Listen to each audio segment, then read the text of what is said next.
بسم اللہ الرحمن الرحیم ان الحمد للہ والصلاة والسلام علی رسول اللہ اللہم صلی علی محمد النبی الامی وعلی آلہ وسلم تسلیما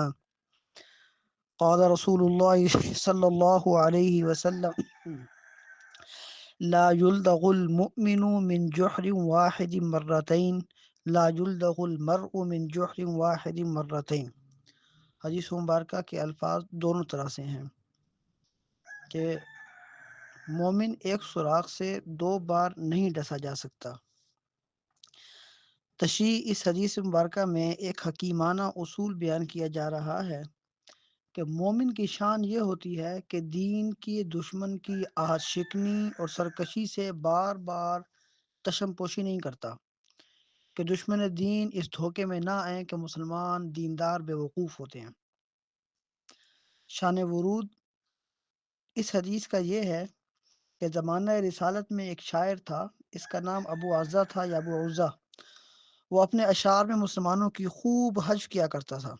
مگر جب غزوہ بدر ہوا تو اس میں یہ قیدیوں کے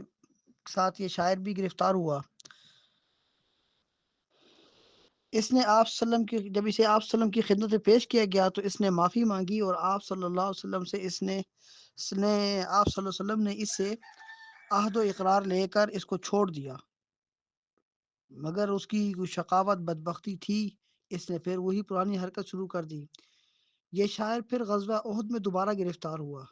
آپ صلی اللہ علیہ وسلم کی خدمت میں اس کو پیش کیا گیا،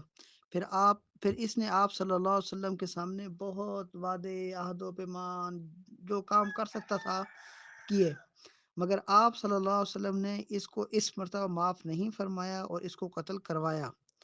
اور جب بعض لوگوں نے اس کی سفارش کرنے کی کوشش کی تو آپ صلی اللہ علیہ وسلم نے اس موقع پر یہ والی حدیث فرمائی، لا يلدغ المؤمن من جحر واحد مرتين، مومن ایک سوراخ سے دو بار نہیں ڈسا جا سکتا۔